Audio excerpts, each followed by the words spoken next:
Hello प्यारे बच्चों, क्या हाल चाल। उम्मीद है आप ठीक होंगे। तो आज हम बहुत ही इंपॉर्टेंट टॉपिक डिस्कस करने वाले हैं। जी हाँ, मूल अनुपाती सूत्र के बारे में। तो इसके बारे में हम देखते हैं। चलिए स्टार्ट करते हैं। ध्यान से देखना बेटा, जो हमारे रासायनिक सूत्र है वो तीन प्रकार का होता है। एक तो मूलानुपाती सूत्र, एम्पेरिकल फॉर्मूला, दूसरा अणु सूत्र, मॉलिक्यूलर फॉर्मूला, और तीसरा संरचना सूत्र, स्ट्रक्चरल फॉर्मूला। राइट। और इन पर आधारित, इन सूत्रों पर आधारित हम आंकित प्रश्न भी करने वाले हैं। आप जानते हो मूलानुपाती सूत्र हर एग्जाम में आता है, वेरी वेरी मोस्ट इंपोर्टेंट है। तो इसलिए आप इसको लेक्चर को मिस मत करना और सीख कर ही जाना बेटा। चलिए आगे चलते हैं, बात करते हैं बेटा रासायनिक सूत्र की। रासायनिक सूत्र क्या होता है? प्रतीकों का वह समूह जो किसी पदार्थ के एक अणु को दर्शाता है। जो किसी पदार्थ के एक अणु को दर्शाता है उसी को हम क्या कहते हैं? सूत्र कहते हैं, रासायनिक सूत्र कहते हैं।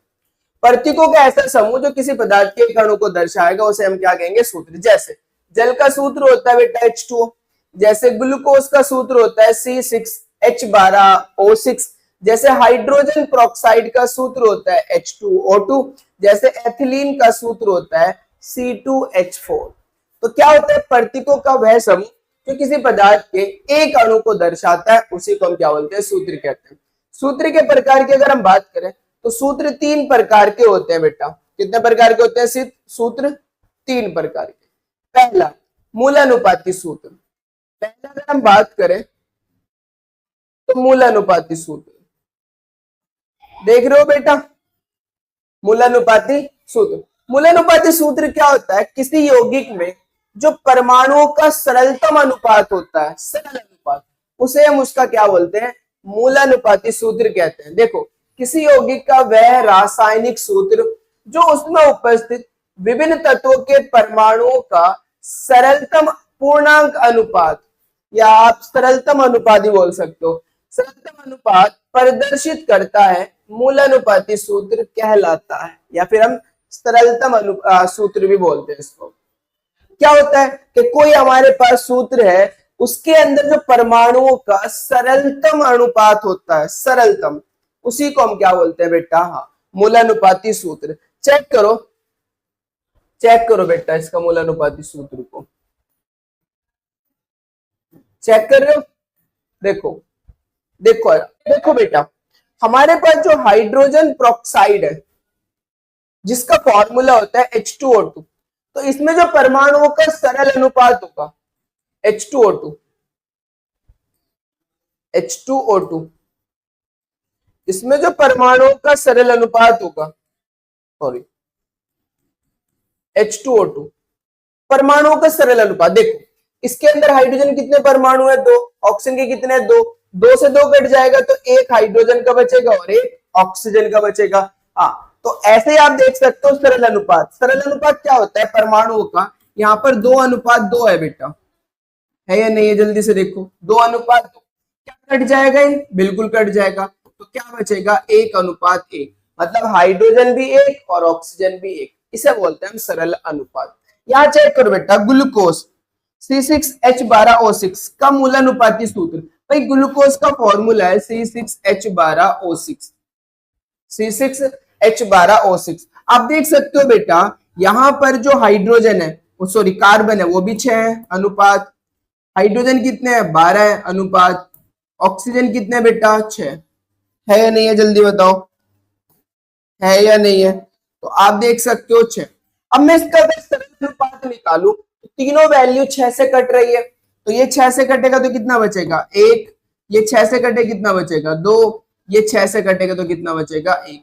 मतलब यहाँ पर कार्बन 1 होने वाला है, हाइड्रोजन 2 होने वाले हैं और ऑक्सीजन 1 होने वाला है। तो ग्लूकोज का मूलानुपाती सॉरी हाँ, ग्लूकोज का मूलानुपाती सूत्र क्या आएगा? CH2O आएगा। चेक कर सकते हो, ग्लूकोज का मूलानुपाती सूत्र CH2। मूलानुपाती सूत्र क्या होता है? आप दिमाग में डाल लो, परमाणुओं के बीच एक सरलतम अनुपात होता है, उसे मूलानुपाती सूत्र कहते हैं। जैसे आप ये देखिए, बेंजीन, बेंजीन का मूलानुपाती सूत्र 6 से कट जाएगा, यहां भी एक बचेगा और यहां भी एक, तो CH आएगा। अगर मान लीजिए मैं ले लू एथिलीन, एथिलीन चेक करो, एथिलीन होता है C2H4, एथिलीन C2H4। इसका सरलतम अनुपात क्या होगा, यानी कि इसका मूल अनुपाती सूत्र क्या होगा, तो आप चेक कर सकते हो, यहाँ पर 2 और यहाँ पर 4। तो चेक करो बेटा कितना आएगा, 2 से कट जाएगा तो 2 से कट जाएगा तो 1 मिलेगा, नहीं मिलेगा, तो 1:2, मतलब एक तो कार्बन और 2 हाइड्रोजन। तो इसका मूल अनुपाती सूत्र क्या आ जाएगा, CH2। आई होप कि आपको बात समझ में आ गई होगी कि मूल अनुपाती सूत्र क्या होता है। चलिए आगे चलते हैं, बात करते हैं अब हम आणविक सूत्र या फिर अणुसूत्र की।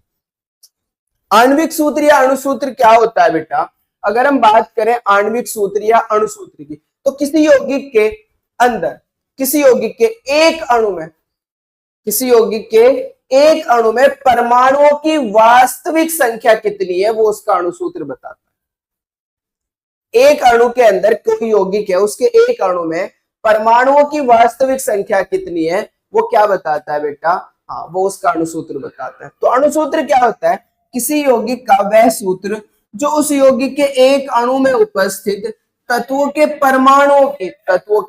परमाणुओं की वास्तविक संख्या को प्रदर्शित करता है, वास्तविक संख्या को प्रदर्शित करता है, उसी को हम उसका क्या बोलते हैं बेटा, अणुसूत्र कहते हैं। यौगिक के एक अणु में उपस्थित तत्वों के परमाणुओं की वास्तविक संख्या को बताता हो, वो उसका क्या कहलाता है, अणुसूत्र कहलाता है। जैसे उदाहरण में बेंजीन ले लीजिए। अब बेंजीन का फॉर्मूला क्या होता है, C6H6। तो C6H6 के सूत्र से ज्ञात होता है कि बेंजीन के एक अणु में कार्बन तथा हाइड्रोजन प्रत्येक के 6 परमाणु उपस्थित है। हाइड्रोजन के भी 6 परमाणु उपस्थित है और कार्बन के भी 6 परमाणु उपस्थित है। चेक करो, ग्लूकोज के सूत्र से ज्ञात होता है कि ग्लूकोज के एक अणु में 6 कार्बन, 12 हाइड्रोजन और 6 ऑक्सीजन के परमाणु उपस्थित है। तो अणुसूत्र से हमें क्या इंफॉर्मेशन मिलती है, अणुसूत्र से हमें इंफॉर्मेशन मिलती है कि एक अणु में परमाणुओं के कितने वास्तविक परमाणु है, एक अणु में कितने वास्तविक परमाणुओं की संख्या है, वो अणुसूत्र से इंफॉर्मेशन मिलती है, वो इसका क्या कहलाता है, अणुसूत्र कहलाता है। क्लियर? जैसे बेंजीन में 6 कार्बन 6 हाइड्रोजन, जैसे ग्लूकोज में 6 कार्बन 12 हाइड्रोजन के परमाणु और 6 ऑक्सीजन के परमाणु उपस्थित होते हैं। क्लियर है? चले आगे, अब बात करते हैं उसके बेटा संरचना सूत्र की। बात किसकी करते हैं हम, संरचना सूत्र की। संरचना सूत्र क्या होता है, संरचना सूत्र क्या होता है, देखो वह सूत्र जो अणुसूत्र में स्थित तत्वों के परमाणुओं के परस्पर आबंध को स्पष्ट करता है, संरचना सूत्र कहलाता है। जो अणुओं में परमाणुओं के बीच आबंध को स्पष्ट करता हो उसे हम क्या बोलते हैं, उसका संरचना सूत्र कहते हैं। जैसे बेटा अणुसूत्र C2H6O का संरचना सूत्र निम्न है। कैसे है, चेक करो बेटा, चेक करो। मेरे पास यहां पर अगर आप देखें तो 2 कार्बन है, कार्बन को मैंने सिंगल बॉन्ड से जोड़ दिया, एक ऑक्सीजन है, सिंगल बॉन्ड जोड़ दिया। अब ऑक्सीजन से जुड़ा हुआ है हाइड्रोजन, सिंगल बॉन्ड से जोड़ देते हैं, इसको भी हम सिंगल बॉन्ड से जोड़ देते हैं। अब यहां पर एक हाइड्रोजन यहां लग रहा होगा, एक हाइड्रोजन यहां लग रहा होगा, एक हाइड्रोजन यहां लग रहा होगा, एक हाइड्रोजन यहां लग रहा होगा, एक हाइड्रोजन यहां लग रहा होगा। तो ये इसका क्या कहलाएगा, संरचना सूत्र। ये हमारा क्या हो गया बेटा, संरचना सूत्र। इसको मैं बोल सकता हूं इसका संरचना सूत्र।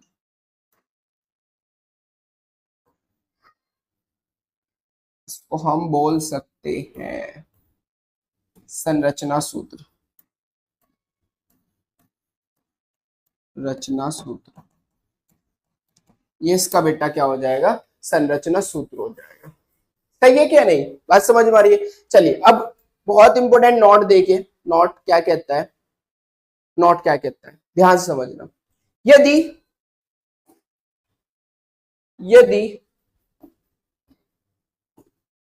यदि प्रश्न में, अगर क्वेश्चन में सभी तत्वों की प्रतिशत का जोड़, जितने भी परसेंटेज में जितने भी तत्व दे रखे हैं उनकी जो प्रतिशतता दे रखी है उसका जोड़, उसका योग 100 से कम है, जैसे कार्बन की परसेंटेज दे रखी है, हाइड्रोजन की परसेंटेज दे रखी है, सोडियम की परसेंटेज दे रखी है। इन सब की परसेंटेज देने के बाद इन सब का योग 100 से अगर कम है तो यौगिक में ऑक्सीजन तत्व भी उपस्थित है, तो फिर यौगिक में क्या होगा बेटा, ऑक्सीजन तत्व भी उपस्थित होगा, जिसका प्रतिशत हम 100 में से अन्य तत्वों के प्रतिशत के जोड़ को घटाकर प्राप्त कर सकते हैं। यानी कि जो तत्व दे रखे हैं उनकी परसेंटेज को जोड़ना है और उन्हें 100 में से घटा देना है, तो हमें क्या निकल कर आ जाएगी, ऑक्सीजन की प्रतिशत मात्रा। राइट, समझ में आ रही है बात। तो अगर हम क्वेश्चन करेंगे तो समझ में आ जाएगी, टेंशन नहीं लेना। चलो पहले स्टार्ट करते हैं। पहला क्वेश्चन ये रहा, मूलानुपाती सूत्र पे पहला क्वेश्चन। क्वेश्चन क्या कह रहा है, इसको देखो बेटा। कह रहा है कि किसी यौगिक का प्रतिशत संघटन निम्न है। कोई यौगिक है, उसका प्रतिशत संघटन दे दिया मैं। सोडियम कितना दिया बेटा, 43.4%, कार्बन कितना दिया है 11.3%, और ऑक्सीजन कितना दिया है 45.3%। इसमें ऑक्सीजन ऑलरेडी दे दिया है। राइट, आगे क्या कह रहा है, यौगिक का मूलानुपाती सूत्र ज्ञात करो। यौगिक का हमें क्या निकालना है, मूलानुपाती सूत्र निकालना है। तो मूलानुपाती सूत्र निकालने के लिए हमें टेबल की नीड होती है बेटा, तो हमने हेडिंग डाली मूलानुपाती सूत्र की गणना। समझ रहे हो, एक टेबल की नीड होती है। टेबल में क्या लिखना है, पहले तत्व, फिर प्रतीक उस तत्व का, फिर प्रतिशतता कि कितना परसेंट दे रखा है, फिर परमाणु द्रव्यमान, उसका परमाणु द्रव्यमान कितना है, फिर मोलों की आपेक्षिक संख्या। मोलों की आपेक्षिक संख्या का मतलब होता है कि आपको क्या करना होगा, प्रतिशत मात्रा को डिवाइड करना होता है परमाणु मोलर द्रव्यमान से। प्रतिशत मात्रा को डिवाइड करना होगा बेटा किससे, मोलर द्रव्यमान से। मोलर द्रव्यमान से प्रतिशत मात्रा बटे मोलर द्रव्यमान, ये मोल ही होता है। ये क्या है, मोल। मोल का ही फॉर्मूला है, तो इसलिए मोलों की आपेक्षिक संख्या। और फिर हम क्या निकालेंगे, सरलतम अनुपात। फिर क्या निकालेंगे, सरलतम अनुपात। चलिए देखते हैं। सबसे पहले तत्व की बात करते हैं। तो तत्व देखते हैं हमारे पास कौन कौन से तत्व हैं। मैं से बाद में ऊपर कर दूंगा। तत्व हमारे पास सोडियम है। कौन है बेटा हमारे पास, सोडियम। तो चेक करो, तत्व हमारे पास है सोडियम, Na। मैं यहां लिख देता हूं इसको सोडियम। तत्व है हमारे पास बेटा सोडियम। और कौन सा तत्व बेटा हमारे पास, कार्बन है। और कौन सा तत्व बेटा हमारे पास, हाँ, ऑक्सीजन है। ऑक्सीजन है, ये है हमारे पास। अगर बात की जाए सिंबल की, अगर बात की जाए सिंबल की, तो सिंबल अगर देखा जाए तो सोडियम का सिंबल Na होता है, कार्बन का सिंबल C होता है, ऑक्सीजन का सिंबल O होता है। होता है नहीं होता है, जल्दी बताओ। समझ में आ रही है बात इतनी, बहुत अच्छी। प्रतिशतता, सोडियम की प्रतिशतता कितनी दी है बेटा, 43.4%। कितना, 43.4%। कार्बन की कितनी दी है, 11.3%। और ऑक्सीजन की कितनी दी है बेटा, 45.3%। ये परसेंटेज दे रखी है। ये क्या दे रखी है हमें, परसेंटेज दे रखी है। समझ में आ रही है इतनी बात, बहुत बढ़िया। अब परमाणु द्रव्यमान भी दे रखा है। सोडियम का परमाणु द्रव्यमान कितना होता है, 23। कार्बन का कितना होता है, 12। और ऑक्सीजन का कितना होता है, 16। ये भी दे रखा है। अब मुझे क्या करना है, सारी चीजें समझ में आ रही है। अभी तक मैंने देखो क्वेश्चन से नोट करी है सारी चीजें, क्लियर है। तो अब मैं इसको ऊपर कर देता हूं। अब मैं इसको ऊपर कर देता हूं ताकि चीजें आपको अच्छे से क्लियर हो जाए। चलिए अब मुझे क्या करना है, अब मुझे निकालना है मोलों की आपेक्षिक संख्या। कैसे निकालेंगे बेटा, प्रतिशत मात्रा को किससे डिवाइड कर देंगे, मोलर द्रव्यमान से। प्रतिशत मात्रा कितनी है अगर देखा जाए, सॉरी मार्कर गिर गया हमारा। अगर आप देखो बेटा, अगर आप देखो अच्छे से, तो प्रतिशत मात्रा कितनी है, कार्बन की 43 चेक कर रहे हो, 43.4। इसको डिवाइड करना है हमें किससे, 23 से। प्रतिशत मात्रा को मोलर द्रव्यमान से डिवाइड करना है और डिवाइड करके देखना है कि एक वैल्यू क्या है, बराबर। यहां पर डिवाइड करना है मुझे किससे, 11.3 को 12 से। 11.3 को किससे डिवाइड करना है बेटा? 12 से।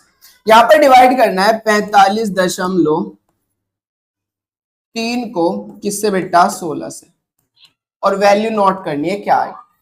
तो करें बेटा, चलिए 23 का पहाड़ा आप 43.4 पे पढ़ो। 23 ही कम 23, 23 दूनी 46, 46 ज्यादा हो जाएगा, इसलिए पहाड़ा पढ़ा जाएगा एक बार। कितनी बार? एक बार। तो हम पढ़ लिया, हमने कहा कि भाई 23 ही कम 23, 43 में से 23 गए, कितना बचेगा? 20। दिमाग में डाल लो अच्छे से, 43 में से 23 गए, कितना बचेगा? 20। अब मैं 20 पे 23 का पहाड़ा पढ़ूंगा तो पढ़ा नहीं जाएगा, क्योंकि 20 कम वैल्यू है, इसलिए ये जो पॉइंट है वो मैंने यहां उतार लिया और नीचे उतार लिया 4। तो 20 जैसे उतारा 20 था और मैंने 4 उतार लिया, तो मैं यहां पर दिखा रहा हूं, शायद ये पेन यहां पर ना दिख रहा हो, यहां पर दिखा रहा हूं बेटा मैं यहीं पर ही। चलो, तो 20 था, उतार लिया मैंने 4, 204 हो गया। अब 204 पे पहाड़ा पढ़ूंगा 23 का, तो चेक कर सकते हो आप, 8 बार चल जाएगा। सॉरी, कितनी बार? 8 बार। अच्छा, 8 बार जैसे मैं पढ़ूंगा तो कितना बचेगा? आप सोचें कितना बचेगा? 8 बार पढ़ते हैं तो 23 पे 8 का पहाड़ा पढ़ते हैं, तो 23 की गुना 8 से करें तो 8 या 24 का 4 का हासिल को कितना आएगा बेटा? 2, 8 दूनी 16 और 2 16 और 2 18, 184। 184। तो आप 223 में से 184 को घटा दो, सॉरी 203 में से 184 को घटा दो। 203 में से कितना मिलेगा आपको भाई? 13 में से 4 गए, 9 बचेगा, यहां 9 बचा होगा, राइट। 9 में से 8 गया 1, और 1 में से 1 गया 0, 19 बचा बेटा। फिर आपने कितना उतार लिया? 0। तो अब कितना हो गया? 190। 190 मतलब फिर कितनी बार चल जाएगा? 8 बार। तो 2 डिजिट तक बहुत है हमारा, 2 डिजिट तक बहुत है बेटा, राइट। तो जब मैंने 43.4 पे पहाड़ा पढ़ा 23 का, तो आंसर कितना है बेटा? 1.88। अब बात करते हैं 11.3 पे 12 का पहाड़ा। टेबल चलेगा नहीं, टेबल हमारा चलेगा नहीं, तो फिर क्या करें बेटा हम? फिर क्या करें? ये जो पॉइंट है वो यहां उतार लो, ये पॉइंट यहां उतार लो। जैसे यहां उतारते हो पॉइंट आप, अब ये कितना हो गया? 113। 113 पे 12 का पहाड़ा पढ़ो, 113 पे 12 का पहाड़ा, तो कितनी बार चलेगा? 12 छिंग 72, 12 सत्ते 84, 12 अट्ठे 96, 12 निम्मा 12 अट्ठे 96, और 12 निम्मा कितना होगा? 108। तो 9 बार चल जाएगा, कितना मिलेगा आपको? 108। कितना बचेगा बेटा? कितना बचेगा अगर आप देखो तो कितना बच गया? 5। फिर क्या करो? फिर क्या करो? 0 उतार लो। अब कितना बचेगा? ये तो 9 बार चल गया ना, पॉइंट तो हमने उतारी रखा है। अब कितनी बार? 12 चौक 48, 4 बार, 12 चौक 48। तो फाइनली हमारे पास कितना आएगा? 0.94। कितना आ रहा है बेटा? 0.94। तो आप देख सकते हो जब हमने ये टेबल पढ़ा तो आंसर आया 0.94। अब मैं क्या करूंगा? 45.3 पे 16 का पहाड़ा पढ़ूंगा, तो 16 तिया 42 होता है बेटा, 16 तिया 42, 3 आया, 16 तिया 42। कितना बचा? 45 में से 42 गया तो 3 बचा, 3 ही बचा ना, बहुत बढ़िया। 16 का 3 पे पढ़ा नहीं पढ़ सकते, तो ये पॉइंट हमने यहां उतार लिया। अब 3 और 3 33 हो गया, तो 16 दूनी 32, 2 बार चल जाएगा। फिर क्या करोगे? 33 में से 32 गया, 1 बचा, 1 पे टेबल नहीं पढ़ सकते, आप फिर ने 0 उतार ली तो 10 हो गया, 10 पे भी नहीं पढ़ सकते, तो फिर 0 लगा के बस 3.20 ये आ जाएगा बेटा। अब इनमें से जो भी सबसे छोटी वैल्यू होगी, इनमें से जो भी सबसे छोटी वैल्यू होगी उससे सबको डिवाइड करना है। जो भी सबसे छोटी वैल्यू होगी उससे क्या करना है? सबको डिवाइड करना है, और डिवाइड करके एक सरल अनुपात निकालना है। तो सबसे छोटी वैल्यू 0.94 है, तो 0.94 को सबसे क्या करना है बेटा? डिवाइड करना है। चेक करो, तो 1.88 को डिवाइड करेंगे 0.94 से, ठीक है। कितनी बार चल जाएगा? 2 बार। आप चेक कर सकते हो, 94 दूनी 188, 94 दूनी 2 बार चल जाएगा। यहां पर आप 0.94 को डिवाइड करोगे 0.94 से, 0.94 से, तो कितनी बार चलेगा बेटा? 1 बार चल जाएगा। कितनी बार? 1 बार। यहां पर आप 3.20 को डिवाइड करोगे 0. किससे? 94 से, तो ये कितनी बार चलेगा बेटा, ये कितनी बार चलेगा, तकरीबन 3 बार, तकरीबन 3 बार बेटा, क्योंकि हमें क्या करना है, एक सिंपल अनुपात निकालना है, तो एक नंबर चाहिए मुझे, पूरा का पूरा नंबर, पूरा का पूरा नंबर चाहिए बेटा। क्लियर है बात। तो अब मुझे क्या निकालना है, मूलानुपाती सूत्र। मूलानुपाती सूत्र का मतलब है ये जो लास्ट में नंबर दिख रहा है आपको, लास्ट में जो नंबर दिख रहा है, ये सोडियम का नंबर है, ये कार्बन का नंबर है, और ये ऑक्सीजन का नंबर है, और इसी को हम क्या बोलते हैं, मूलानुपाती सूत्र। तो चेक कर सकते हो, मैं लिख सकता हूं अतः, ध्यान से देखो बेटा, अतः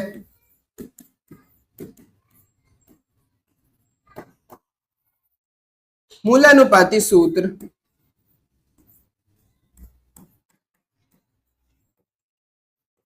अनुपाती सूत्र बराबर होगा, वो किसके बराबर होगा बेटा, सोडियम के कितने एटम आपको दिखे, सॉरी हाँ, सोडियम के कितने एटम आपको दिखा, 2, Na2। कार्बन का कितना दिखा, 1, O का कितना दिखा, 3। तो मूलानुपाती सूत्र इसका क्या आ जाएगा, चेक कर सकते हो, ये रहा। सोडियम का एटम कितना है, 2, कार्बन के कितना है, 1, और ऑक्सीजन के कितना है बेटा, 3। तो इसका मूलानुपाती सूत्र क्या आ जाएगा, Na2CO3, Na2CO3। समझ में आएगी बात। चलिए एक और क्वेश्चन लेते हैं ताकि और अच्छे से क्लियर हो जाए आपको। चलिए ये वाला क्वेश्चन देखते हैं बेटा, ये वाला क्वेश्चन वो कह रहा है एक कार्बनिक यौगिक में 6.66% तो बेटा हमारा हाइड्रोजन है, 40% कार्बन है और शेष ऑक्सीजन है। उसने कह दिया शेष ऑक्सीजन है। यौगिक के मूलानुपाती सूत्र की गणना कीजिए। यदि यौगिक का वाष्प घनत्व 90 हो तो यौगिक का हमें क्या निकालना है, अणुसूत्र निकालना है। यौगिक का क्या निकालना है बेटा, अणुसूत्र। अब एक और बात, हमें क्या करना है, अणुसूत्र निकालने के लिए हमने आपको ऊपर एक चीज रिलेशन लिखवा रखा है, मूलानुपाती सूत्र और ये रहा अणुसूत्र में संबंध। रिलेशन लिखवा रखा है बेटा, मूलानुपाती सूत्र एवं अणुसूत्र में संबंध। इसको देखो अच्छे से, क्या है मूलानुपाती सूत्र अणुसूत्र में संबंध। किसी यौगिक का जो अणुसूत्र होता है ना, वो मूलानुपाती सूत्र का सरल गुणक होता है। मतलब अणुसूत्र बराबर होगा मूलानुपाती सूत्र की पावर n। n कोई नंबर है, पूर्णांक। n का मान निम्न सूत्र की सहायता से ज्ञात कर सकते हैं। n बराबर होगा अणुभार बटे मूलानुपाती सूत्र भार। अणुभार वो आपको देगा, मूलानुपाती सूत्र जो हम निकालेंगे उसका भार हम निकाल सकते हैं बेटा। तो अणुभार वो देगा, और अगर अणुभार नहीं देगा तो फिर क्या देगा, वाष्प घनत्व। तो मैं अणुभार कैसे निकालूंगा, वाष्प घनत्व की 2 से गुना करके उसका क्या निकाल सकता हूं, अणुभार निकाल सकता हूं। क्लियर है बात, समझ में आ रही है सब कुछ। हाँ तो ध्यान रखना, अणुसूत्र और मूलानुपाती सूत्र में क्या संबंध होता है। अणुसूत्र बराबर होगा मूलानुपाती सूत्र की पावर n, और n का मान कैसे निकालेंगे बेटा, अणुभार बटे मूलानुपाती सूत्र भार से। अणुभार वो देगा क्वेश्चन में, अणुभार नहीं देगा तो वाष्प घनत्व देगा। वाष्प घनत्व का दुगुना क्या होता है, अणुभार होता है। क्लियर है। मूलानुपाती सूत्र हम निकाल सकते हैं जैसा कि नीचे वाले क्वेश्चन में दिया गया है। चेक करते हैं इस क्वेश्चन के अंदर। देखो यौगिक का वाष्प घनत्व 90 हो, वाष्प घनत्व दे दिया, तो यौगिक का अणुसूत्र क्या होगा। तो अणुसूत्र निकालने के लिए पहले हमें मूलानुपाती सूत्र निकालना होगा।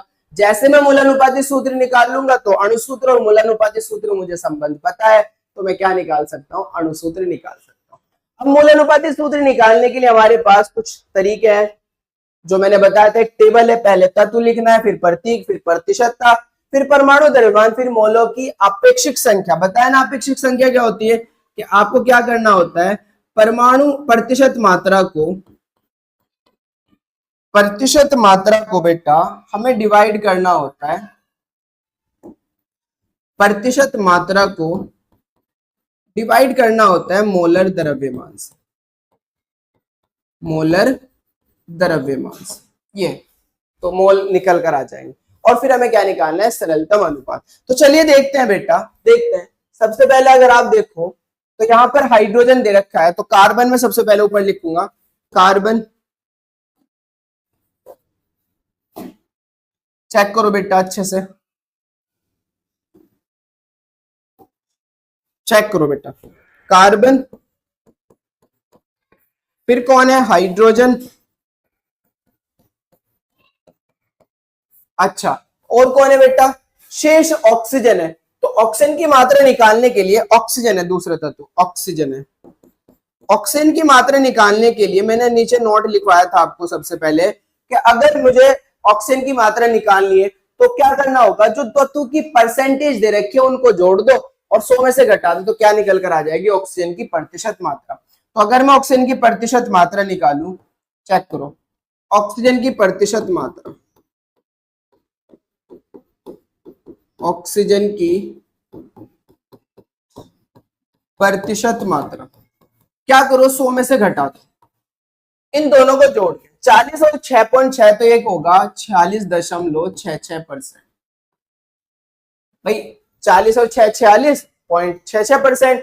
तो जब मैं घटाऊंगा यहां से देख लो, 100 में से हमें घटाना है 46.66%। तो बेटा आपको पता है एक दाएं इधर से जाएगा, 10 में से 6 गए, 4 बचा, यहाँ 9 में से 6 गए, 3 बचा, पॉइंट के नीचे पॉइंट। यहाँ बेटा देखोगे तो 9 में से 6 गए, 3 बचा, यहाँ पर आप देखोगे तो 9 में से 4 गए, 5 बचा। तो फाइनली मेरे पास ऑक्सीजन की परसेंटेज कितनी आ जाएगी, 53.34%।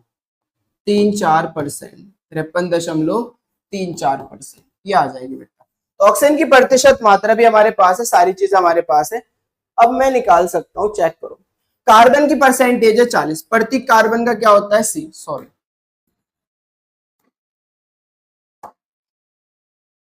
कार्बन का प्रतीक क्या होता है, सी, हाइड्रोजन का प्रतीक H, ऑक्सीजन का प्रतीक O। प्रतिशतता अगर देखो तो कार्बन की कितनी दे रखी है 40, हाइड्रोजन कितनी दे रखी है 6.66, और बेटा अगर आप देखो ऑक्सीजन की तो कितनी दे रखी है 53.34, यही दे रखी है ना, अगर आप देख सकते हो। परमाणु द्रव्यमान की अगर मैं बात करूं, परमाणु द्रव्यमान, तो परमाणु द्रव्यमान कार्बन का कितना होता है बेटा 12, हाइड्रोजन का कितना होता है 1, और ऑक्सीजन का कितना होता है 16। ये हमने बहुत बार पढ़ चुके हैं। कार्बन का परमाणु द्रव्यमान 12 और हाइड्रोजन का 1, ऑक्सीजन का 16। क्लियर है। चलिए अब बात करते हैं बेटा मोलों की अपेक्षित संख्या, यानी कि प्रतिशत मात्रा को किससे डिवाइड करना है, मोलर द्रव्यमान से। प्रतिशत मात्रा कितनी है बेटा 40, और 40 को मैं किससे डिवाइड करूंगा, 40 को मैं किससे डिवाइड करूंगा, चेक कर सकते हो, 40 को डिवाइड करेंगे हम बेटा 12 से, जो वैल्यू आएगी उसको देखते हैं। 6.66 को डिवाइड करेंगे हम 1 से, और बेटा 53.34 को डिवाइड करेंगे हम 16 से। तो चेक करते हैं बेटा, 12 का पहाड़ा पढ़ो 40, 12 36, 3 आ गया, 12 36, 40 36 गए, कितना बचेगा 4, पॉइंट लग उतार लोगे 0, फिर से 40 हो गया, तो फिर से आपने क्या करा 3 बार पढ़ दिया, 12 36, फिर 40 में 36 गया, कितना बचेगा 4 बचेगा, फिर आपने 0 उतार ली तो फिर 40 हो गया, फिर 12 36। तो कितना आंसर आ रहा है बेटा 3.33। क्लियर है। यहां चेक करो बेटा, यहां पर आप 1 से पहाड़ा पढ़ोगे, 1 का पहाड़ा पढ़ोगे तो कितना आ जाएगा 6.66 आ जाएगा। यहां देखोगे 53.34, मुझे 16 का पहाड़ा पढ़ना है, तो 16 या 48, 53 में से 48 गए तो 5 बचेगा, 5 पे पहाड़ा नहीं पढ़ सकता, तो ये पॉइंट इधर उतार लिया हमने। फिर कितना हो गया बेटा 3 उतार लिया, तो 5 और 3 53, फिर से 53 हो गया, फिर से 16 फिर से 16 फिर कितना बचा 53 में से 48 गया, 5 बचा, फिर 4 उतार लिया, फिर 54 हो गया। तो कितनी बार पढ़ सकते हैं 16 3 बार। इनमें सबसे छोटी जो वैल्यू है उसको सबसे डिवाइड करना है, तो इनमें सबसे छोटी वैल्यू आपको दिख गई होगी, ऊपर वाली है, तो मैं क्या कर सकता हूँ 3.33 को डिवाइड करूंगा 3.33, कितना आएगा बेटा 1 आ जाएगा। यहां पर अगर आप देखोगे तो 6.66 को हम डिवाइड करेंगे 3.33 से, तो कितना आएगा बेटा 2 आ जाएगा, पढ़ोगे तो कितना आएगा 2 आएगा। यहां पर देखोगे 3.33 को हम डिवाइड करेंगे 3.33 से, जब आप पढ़ोगे तो कितना आएगा बेटा 1 आ जाएगा। तो मूलानुपाती सूत्र क्या होता है, एक्चुअल में आपने ये कार्बन, हाइड्रोजन और ऑक्सीजन के परमाणुओं का नंबर निकालना है, तो यही इसका क्या होता है मूलानुपाती सूत्र। तो चेक कर सकते हो मूलानुपाती सूत्र को। अतः मूलानुपाती सूत्र,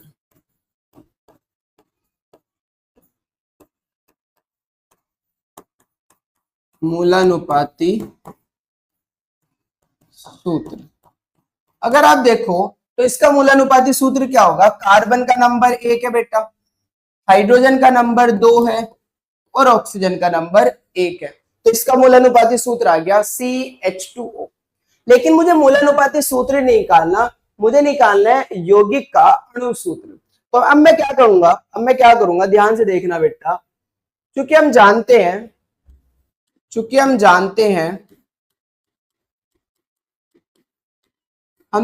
हैं जो हमारा अणु सूत्र होता है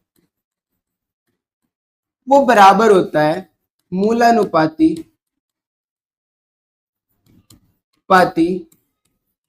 सूत्र की पावर n के, ये होता है बेटा। अब मूलानुपाती सूत्र मैंने क्या निकाला, CH2O, यही तो निकाला है, जल्दी से देखो मूलानुपाती सूत्र क्या निकाला मैंने, CH2O, इसे कह दो समीकरण 1।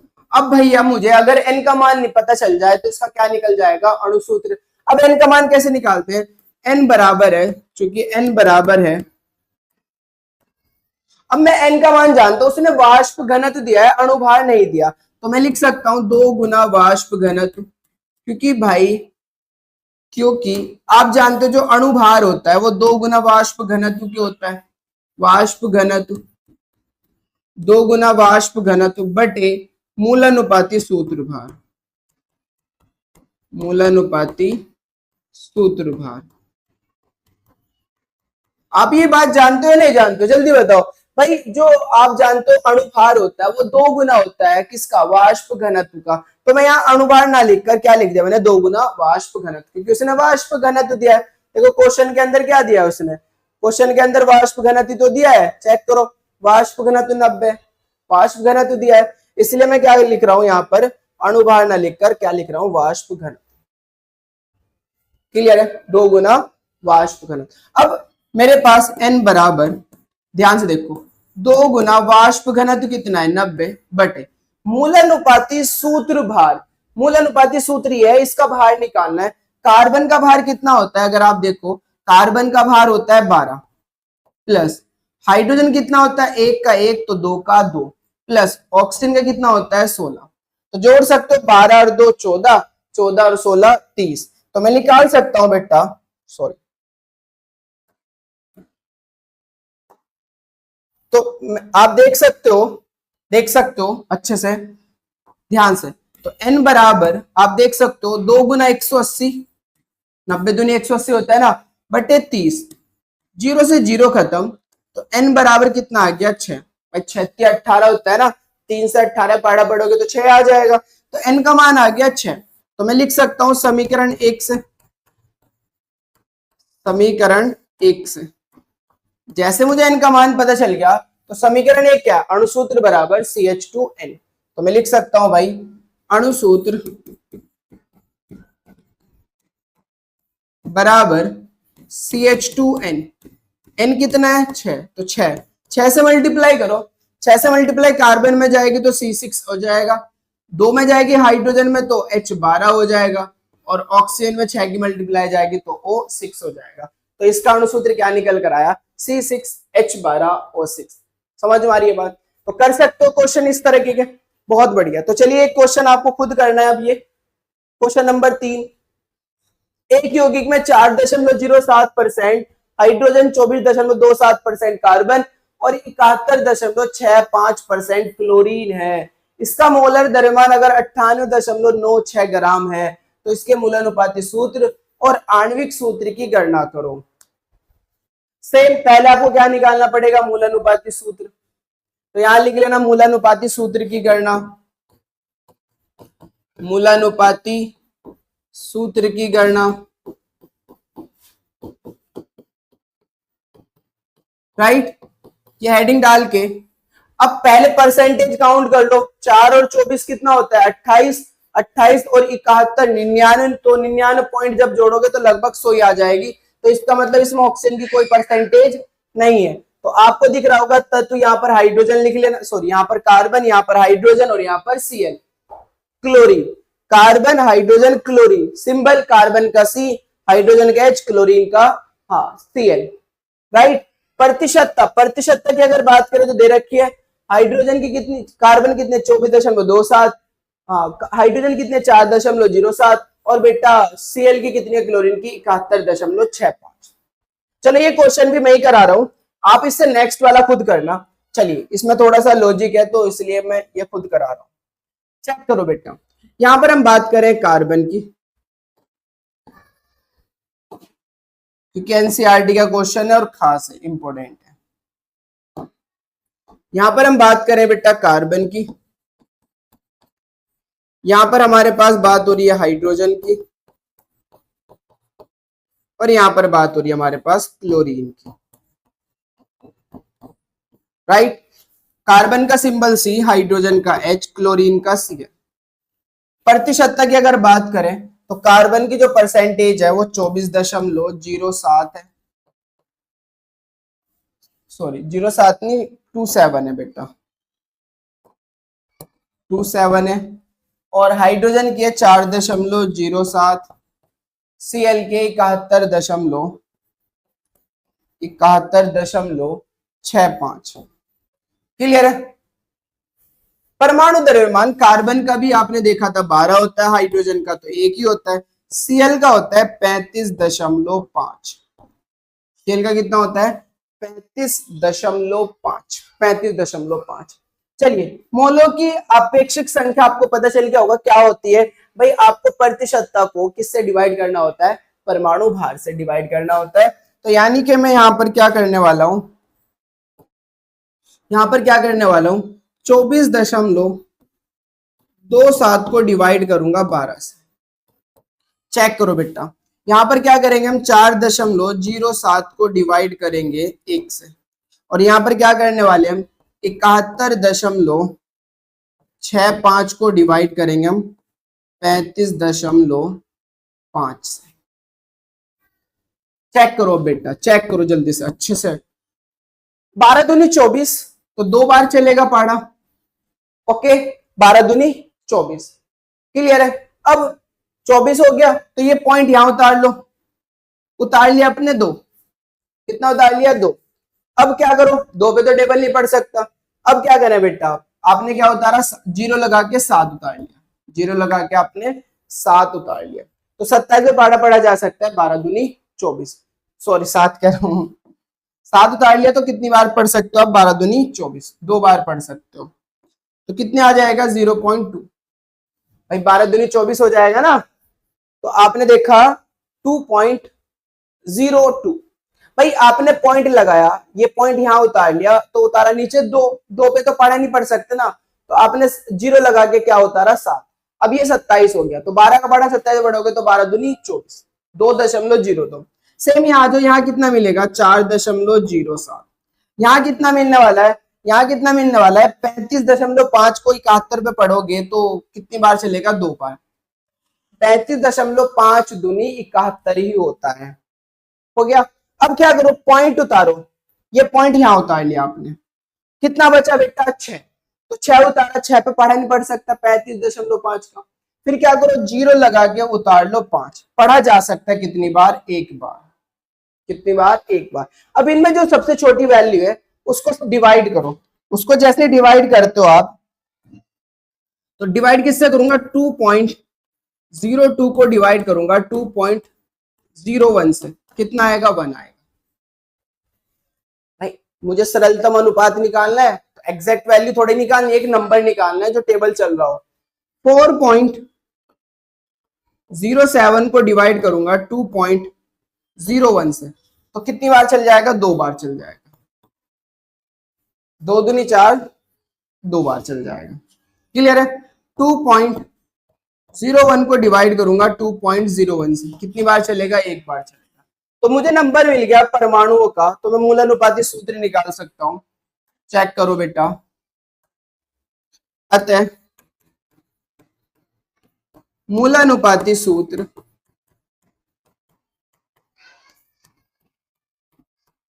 बराबर होगा बेटा, कार्बन का नंबर 1 है, हाइड्रोजन का कितना है 2 है CH2, और Cl का कितना है 1 है, तो CH2Cl, तो हमारे पास इसका मूलानुपाती सूत्र क्या है CH2Cl आया, राइट। लेकिन मुझे मूलानुपाती सूत्र निकालना, मुझे क्या निकालना था इसका अणु सूत्र, तो मैं जानता हूं चूंकि अणुसूत्र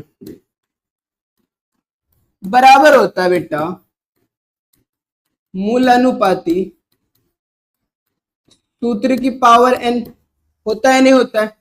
अब मूल अनुपाती सूत्र क्या है, CH2Cl की पावर n, तो यानी कि जो अणुसूत्र है वो क्या होने वाला है, CH2Cl की पावर n। इसे समीकरण क्या कहते हो, एक कहते हो। क्लियर है बात। अब मुझे n का मान निकालना है, तो n क्या होता है, उसने देखो उसने अब क्या अनुभार दे रखा है, चेक कर सकते हो। उसने क्या दे रखा है, मोलर द्रव्यमान, मतलब आणविक द्रव्यमान है बेटा, ये मोलर द्रव्यमान नहीं, ये हमारा यहां पर क्या होगा, आणविक द्रव्यमान होगा। मोलर द्रव्यमान नहीं बेटा, ये आणविक द्रव्यमान है, आणविक द्रव्यमान, सही कर लेना इसको। तो उसने दे रखा है आपके आणविक द्रव्यमान, तो मैं n का मान निकालूंगा, चूंकि n बराबर होगा आणविक द्रव्यमान, भाई अणुभार या मोलर, अणुभार या फिर आणविक द्रव्यमान एक ही बात होती है बेटा, आणविक द्रव्यमान बटे मूल अनुपाती सूत्र भार।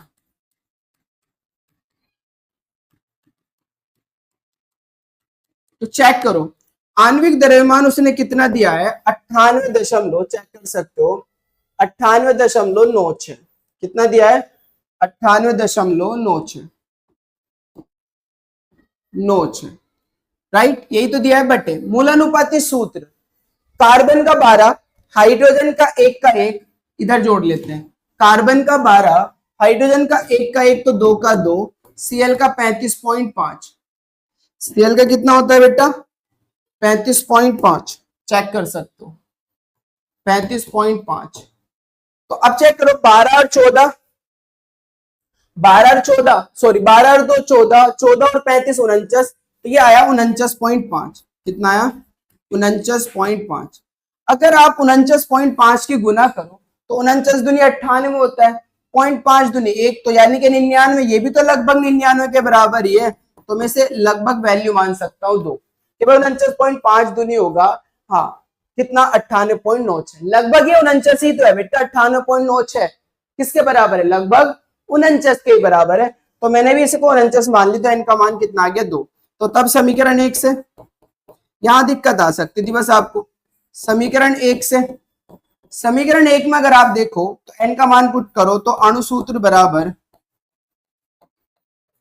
बराबर होगा CH2Cl की पावर कितना आ जाएगा बेटा, यहां पर 2 रखोगे तो क्या आने वाला है, C2, 2 की गुना 2 में करोगे H4, और Cl में 2 से गुना करोगे तो Cl2, तो इसका अणुसूत्र क्या आएगा, C2H4Cl2, राइट। समझ में आया होगा आपको मूल अनुपाती सूत्र कैसे फाइंड आउट कर सकते हैं और अणुसूत्र कैसे निकाल सकते हैं, राइट। तो एक क्वेश्चन आपके लिए ये रहा कि एक कार्बनिक यौगिक में 20% कार्बन, 6.66% हाइड्रोजन, 46.66% नाइट्रोजन है तथा शेष ऑक्सीजन है, तो क्या करा, यौगिक का वाष्प घनत्व 30 है, तो यौगिक का अणुसूत्र निकालो, सबको जोड़ देना, 100 में से घटा देना, तो ऑक्सीजन की प्रतिशत मात्रा आ जाएगी। तो अब आपके पास 4 तत्व हो गए, कितने, 4 कौन कौन से, कार्बन है, हाइड्रोजन, नाइट्रोजन और ऑक्सीजन है। तो इसमें एक बॉक्स बढ़ा लेना, एक बॉक्स बढ़ा लेना इसमें बेटा, इसमें एक बॉक्स बढ़ा लेना, राइट, क्योंकि ऑक्सीजन वाला, बाकी आप कर सकते हो, कर लोगे ना। चलिए नेक्स्ट क्वेश्चन अगर आप देखो, ये वाला क्वेश्चन नंबर 5, आप ये भी खुद कर सकते हो। क्वेश्चन नंबर 5 क्या कह रहा है, ग्लूकोज का मूलानुपाती सूत्र CH2 है, मूलानुपाती सूत्र दे दिया उसने, और इसका आणविक द्रव्यमान 180 है, तो इसका ग्लूकोज का अणुसूत्र क्या होगा, आप जानते हो अणुसूत्र बराबर होता है मूलानुपाती सूत्र की पावर n, होता है नहीं, n निकालना है तो n क्या होता है, आणविक द्रव्यमान बटे मूलानुपाती सूत्र भार, मूलानुपाती सूत्र ये रहा 30 आ जाएगा, आणविक द्रव्यमान कितना है 180, तो कितना आएगा 6, तो आप निकाल सकते हो इसका अणुसूत्र। आई होप कि आपको ये लेक्चर समझ में आया होगा, तो अगर समझ में आया तो वीडियो को लाइक कीजिए, कमेंट कीजिए, साथ में अपने दोस्तों के साथ शेयर भी कीजिए, राइट, और हमारे चैनल को सब्सक्राइब भी कीजिए। Thank you for watching.